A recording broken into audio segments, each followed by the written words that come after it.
Okay. This morning we're going to be looking at the two Babylons. Now I know the study guide as it comes to you this morning looks a little plain and a little out. Let me tell you why it looks the way it does, because I changed this lesson 3 times throughout the week because of the way I felt like I wanted to present it. And when I got up this morning, I began to change it again, and I said, no, this cannot happen. I cannot do this a 3rd, 4th time. So as you look at the study guide, it will look like it's, did he even know what he was talking about? But I did, I promise. So it may not appear that way on the study guide, but it gives you places to take notes. How's that? You don't have to leave, it's okay. He didn't like the way you. Apparently, he did not like my notes at all. Revision. It was. The revision and said, yeah, this ain't going. Well, then if you teach really fast, you can't interrupt and talk the whole time. Oh, let's go. No, that's okay. Okay, so this morning we're going to be talking about the two Babylons. And the reason there is two Babylons whenever we're talking about this is because we're going to divide it out in the way that John saw it in his vision that was given to him by God. Revelation chapter 17 and 18 are commentary.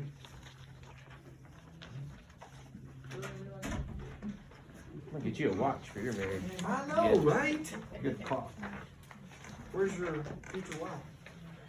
Her mama needed her in the nursery. Okay. Okay, so Revelation, like I said, chapter 17 and 18 are commentary. They take us back and kind of give us more detail of the rise of the power of the beast. And they will also, as you look in chapter 18, they're going to take us forward and kind of tell us of the overthrow of Babylon. So chapter 17, which is what we're going to deal with this morning, I thought we could get both of them in one Sunday, but there's just no way, because the more I studied, the more I felt like I needed to say, and the more I say, the less time we have in each class. So that being said, why do you all say that? It's like, I don't know. Jeff, strong. Okay, that being said, we are going to deal with this morning the Great Babylon System, which is chapter 17, and in chapter 18 we're going to deal with the city. So when I say the two Babylons, one is going to be the system, one is going to be the city. We're going to deal with the system this morning. You're like, what is the system? Let's start off by reading chapter 17, verses 1 through 6. I'm just going to read it out of here. Y'all have it at the top of your study guide there. And there came one of the 7 angels, which had the 7 vials, and talked with me, saying unto me, Come hither, I will show unto thee the judgment of the great whore that sitteth upon many waters, with whom the kings of the earth have committed fornication, and the inhabitants of the earth have been made drunk with the wine of her fornication. So he carried me away in the spirit into the wilderness, and I saw a woman sit upon a scarlet-colored beast, full of names of blasphemy, having 7 heads and 10 horns. And the woman was arrayed in purple and scarlet color, and decked with gold and precious stones and pearls, having a golden cup in her hand, full of abominations and filthiness of her fornication. And upon her forehead was a name written, Mystery Babylon, the Great, the mother of harlots and the abominations of the earth. And I saw the woman drunken with the blood of the saints and with the blood of the martyrs of Jesus. And when I saw her, I wondered with great admiration. The scene obviously begins here with an invitation in verse 1 and 2. One of the angels that had poured out the vials asked John to come and see what God will do with the harlot, or the great prostitute, that he saw in his vision. 4 times in chapter 17 alone, we see that the woman is called a prostitute, that she is called a harlot. And her sin is what? Fornication. Right? What is fornication? Sex. Sexual immorality. That's right. So her sin is sexual immorality. And we notice that her influence is extended into the entire world, reaching even into the highest places, which, if you notice, is the king kings of the earth. Continuing on, following that invitation, notice what happened to John. He was carried away, but how was he carried away? In the spirit. In the spirit. So he was carried away into the spirit into the wilderness. Then he saw the harlot, and he wrote down the description of what he saw, which we see that we're going to break this down here in just a minute so we can understand what the symbolism is between the woman, the beast, the cup, all of it. We're going to try to break that down and understand that symbolism. The description that was given is very vivid. We see, first of all, that the woman is dressed in very expensive garments. She's decorated with gold. She's decorated with precious stones.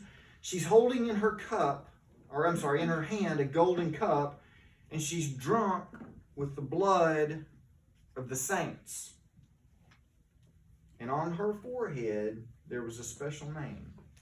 What was the name? It's very long. Mystery, right? There's several names that was given to her. Babylon the Great, mother of prostitutes and diverse abominations. She had been given a lot of names here that all lead us to believe that she's full of sin. And I want you to notice here one other thing before we dive off into this, that she is seated upon many waters. And she's also seated upon a scarlet beast that has 7 heads and 10 horns. Now, let's look and see exactly what John was trying to tell us, because it's very applicable to what's coming. So let's start with the beast, which, by the way, if you remember back in chapter 13, we've seen this beast before, hadn't we? Anybody remember what the beast symbolized with the 7 heads and the 10 horns? Anything we've talked about that maybe has a correlation with the number 10? The 10 nations, The 10 Nation Federation. Very good. Very good. So the beast represents the Antichrist and that whole political system that he's going to control in the West.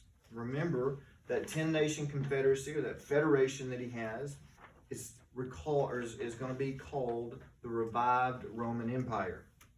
That's what John had kind of seen in the future, a revived Roman Empire. And so that is that 10 Nation Federation with 10 kings. So the beast has 7 heads and 10 horns, and it's told for us because we don't have to guess at exactly what he's saying, because in Revelation chapter 17 verse 9 it says the 7 heads are 7 mountains on which the woman sits. They are the 7 mountains. Does anybody remember why the 7 mountains or 7 hills is significant to the beast? If you'll remember, I said there's 3 capitals. Does anybody remember one of them, at least? Or maybe all 3? Babylon is which one? Which That's capital?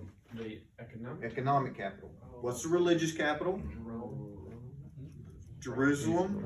And then And the political capital is Rome. Rome was built on 7 hills. John made this correlation for us back in chapter 13. So we see here that the woman, that this clearly identifies the woman with Rome. That's going to be very important for us to remember going forward, that the religious system that the woman is representing is identified with the city of Rome. Okay? John was also told that the 10 horns which thou sawest are 10 kings which have received no kingdoms as of yet,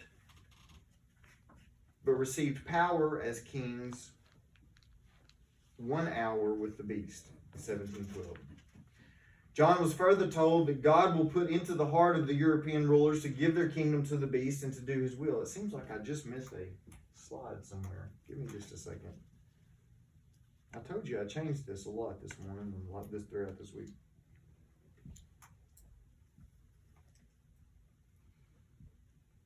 Nope, that's where she is. Let's see how it goes. Here we go, guys. It does seem like this slide was supposed to be next.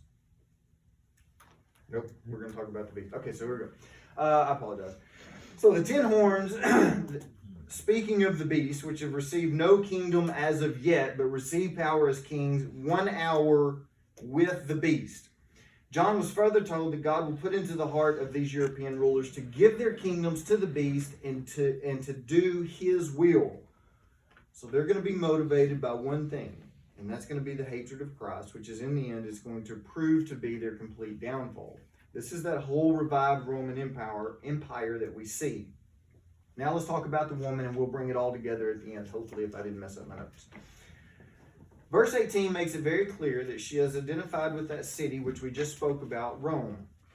She's also described as the great whore who sitteth on many waters. Now we got to ask ourselves what these waters represent. We don't have to look very far, because if you go down to verse 15, it's very clear what the waters represent. And the angel said to me, the waters that you saw, where the prostitute is seated, are peoples and multitudes and nations and languages. So clearly, if you see this woman sitting over water, and that she is, and you're over something, that means you're in control of it or have influence over it. How many people of the world does she have control over? If she has control over, you look at the bottom, multitudes and nations and languages. All of them. I spoke to you not too long ago about a world religious system that will be coming forward. After the rise of the Antichrist in the beginning, it will be somewhat peaceful to start off with, or at least the world will think so. Many of us as Christians, hopefully all of us as Christians, will be raptured at that point. And with that being said, the church will be gone. Whatever is left of a religious system will be combined, I believe, into a one world religious system. Does that make sense? It will be a religious system that is going to appeal to the hearts and minds of most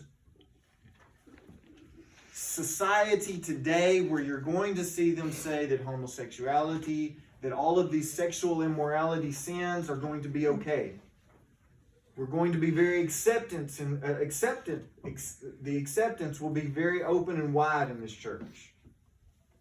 Because the only thing that's going to be left is those people who are completely sexually immoral. And so that new church is going to be very diverse and very open to a lot of different teachings. So she has a lot of power. And finally, we notice that she's identified for us as the woman that you saw is the great city which reigneth over the kings of the earth.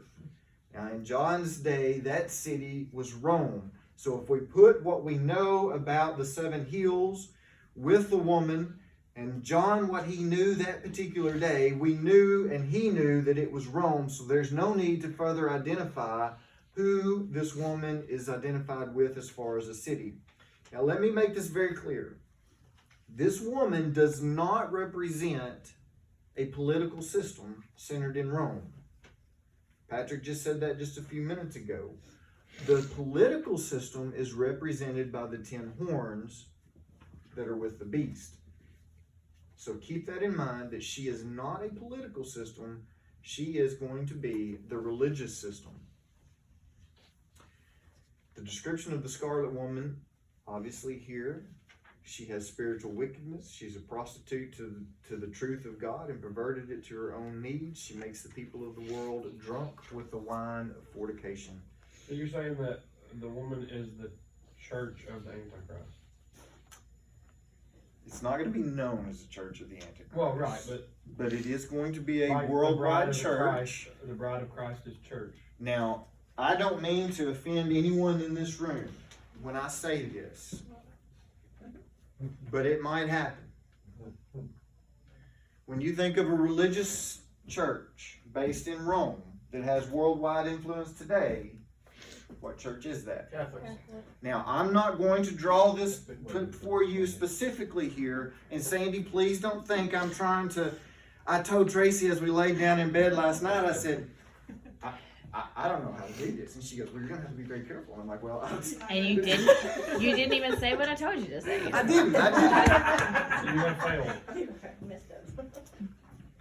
I'm going to draw a line for you this morning in somewhat of a term to, and it wasn't just one commentator, it was multiple commentators that drew the line from the church that is to come, this woman, directly to the Roman Catholic Church.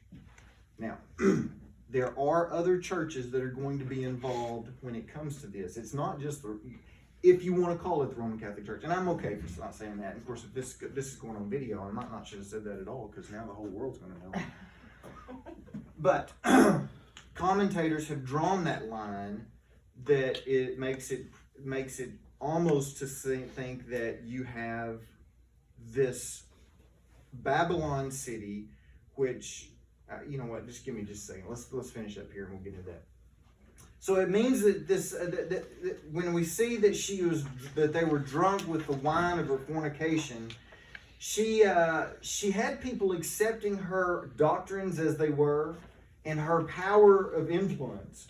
Notice that the kings of the earth have also committed fornication with her. So when you think about this, the kings are willing to pay her whatever price that she needs to get what they want.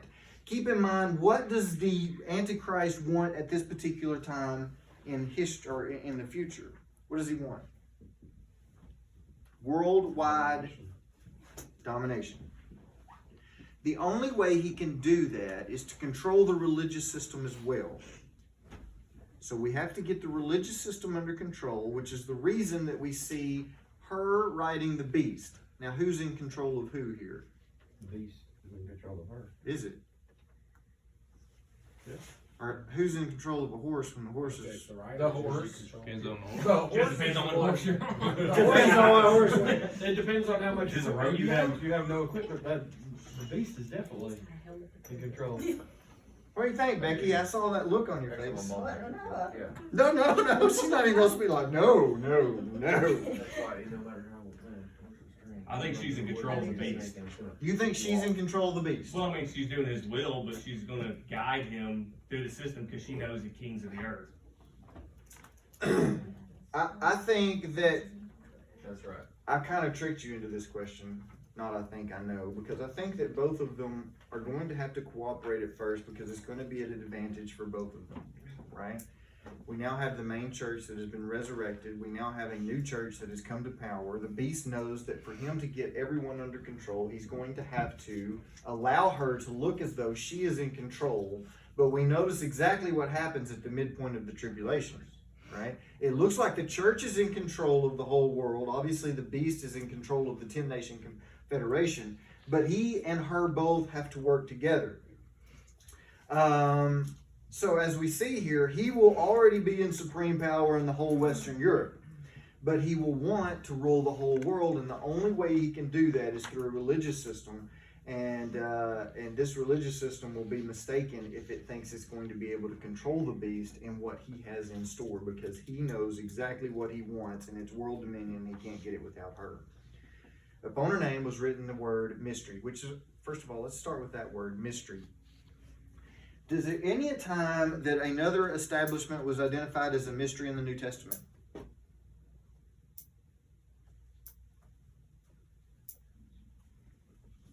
We talked about this not too long ago in the book of Acts. When we went through the book of Acts, we talked about something being called a mystery.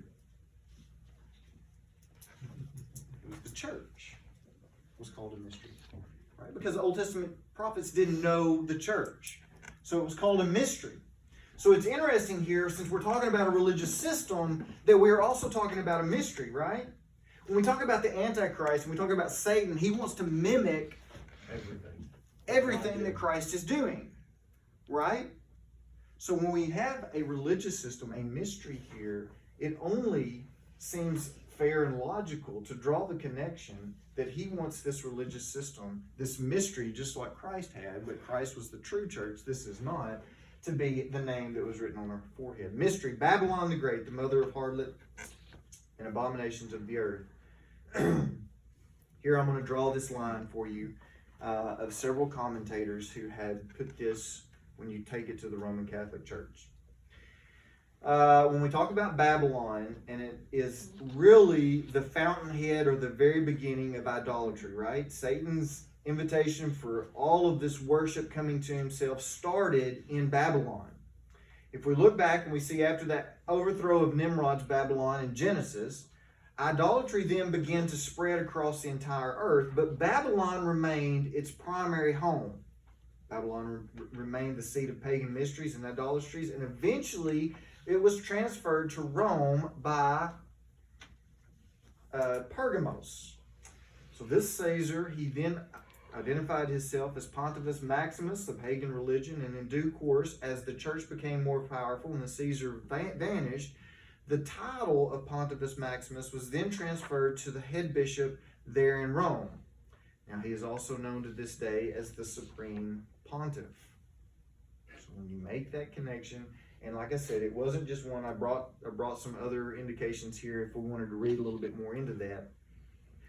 But we see there, and what colors was she wearing? What was she adorned with? Gold and jewels and Purple and scarlet. When you think about the papacy of the Roman Catholic Church, that was another one that was brought up. There were several correlations that went through. And then notice that she was drunk on the blood of who? The saints, right? Does that draw any correlations with the Catholic Church? I don't know. I don't want to be persecuted online when this film goes live, but I will say this. I will say that there were a lot of authors who drew that line directly. Now, whether that is the Roman Catholic Church or whether it is something new that emerges, I'm not certain, but I do know that that was kind of the line that was drawn for us this morning. A lot of idolatrous systems today have no connection at all, and I think they're going to be a part of this church. As a matter of fact, this week, the captain I was flying with, they're a revived Pentecostal, new Reformed Pentecostal church, and they were about to discipline a young lady in their church for dating a guy that's a open Satanist, and so we were kind of reading some of the things that they had posted online about Satanism. Very convincing, by the way, about the new Satanist, the rules and their creed, I guess, that you have. It doesn't appear at all like what it was in the 1920s where they were rolling around in blood and just doing all sorts of gross stuff. It was more of an inclusive society, which is kind of interesting because what did I say about this religious system here? It's going to be very inclusive, right? Okay, so then John saw the woman that was drunk on the blood of the saints. John was at that point, he was completely astonished. The system had obviously taken John to the point where he said, hey, God's people are actually persecuted by something that was supposed to be set up by the church or by God. It was a church. John couldn't understand what was going on. He's seeing a church, he's seeing something, a religious system, and now it's persecuting the saints of God, right? How could that possibly be? He knew that what he knew as of current day church could never become the system that he saw in his head, and that's the reason he was kind of taken aback. But notice what happens here at the very end. The woman's fate is absolutely described for us. And the 10 horns that you saw, they and the beast will hate the prostitute. They will make her desolate and naked and devour her flesh and burn her up with fire.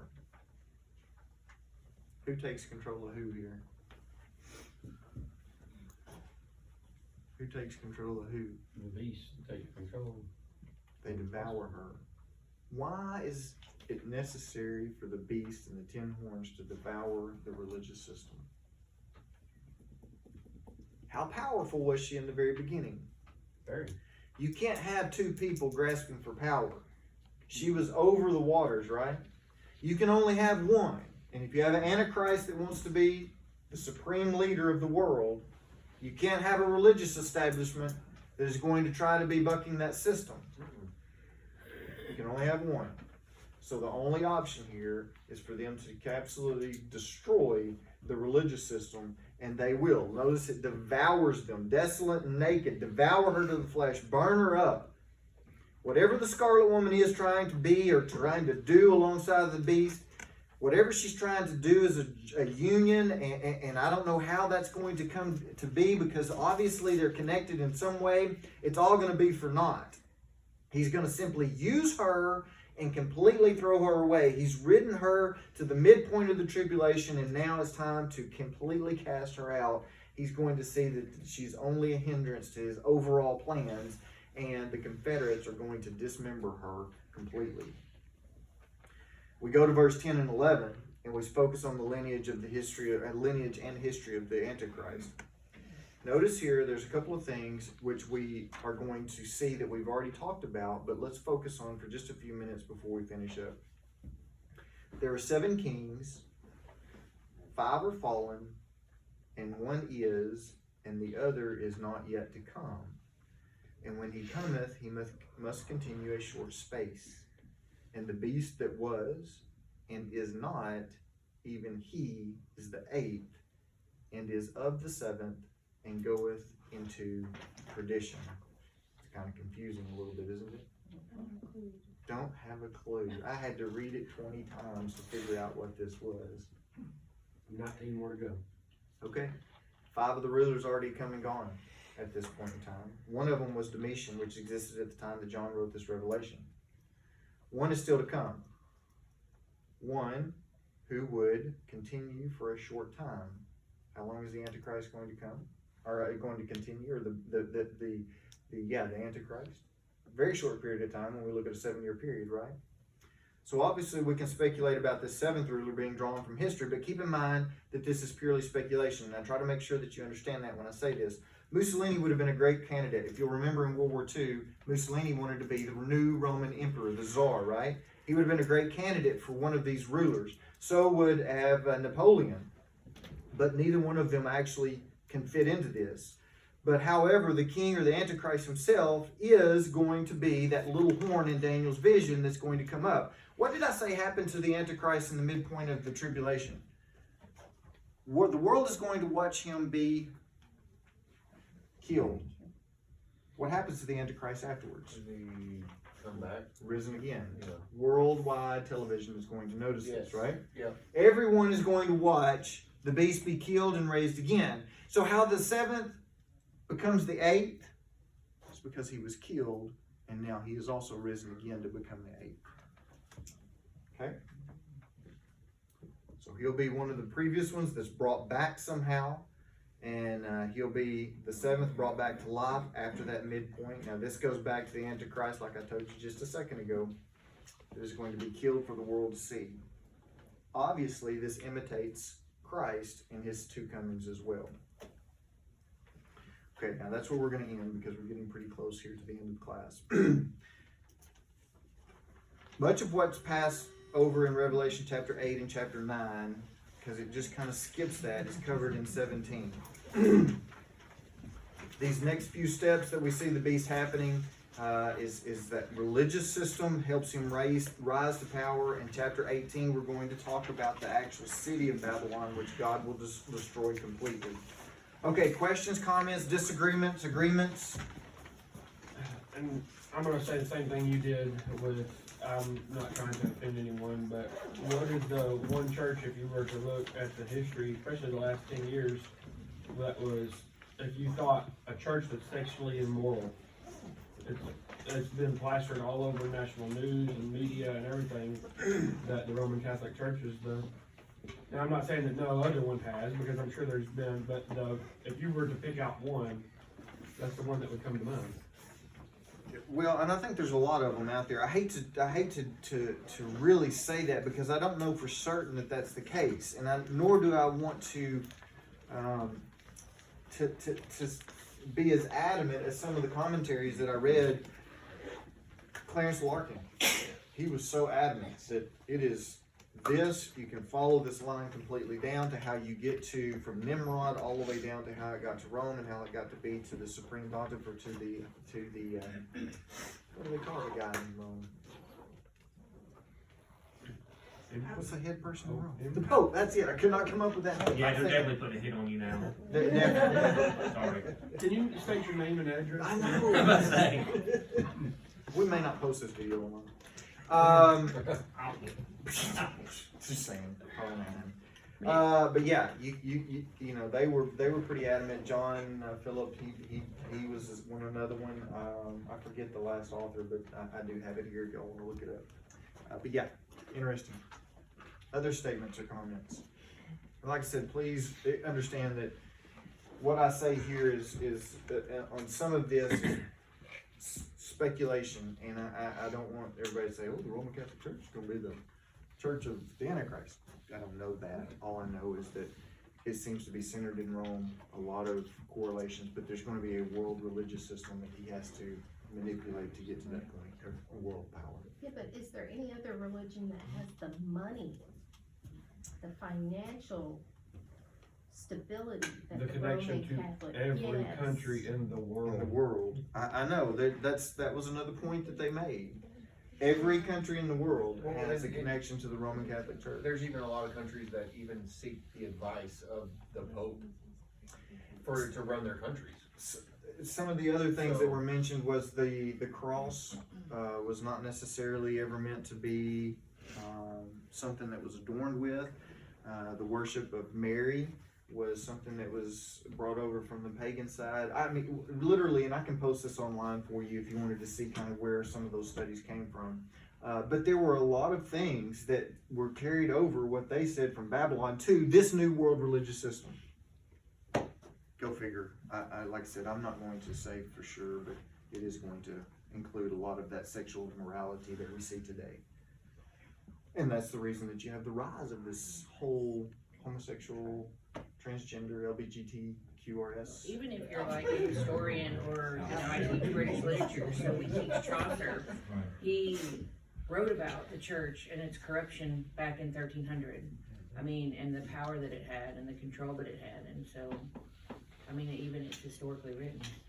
It's I mean, it's just there. scary to think about. Yeah, absolutely. This Pope too, I think the current one, he's probably the most lenient Liberal pope. liberal that Pope they've ever had. they've ever had. And it's And you scared think a lot about of that people. going forward, Jeff, where this one is pretty liberal, the next one is going to have to be more liberal because the church is going to have to survive going forward. Yeah. And to do that, it's going to have to become more inclusive. There's a lot of pressure.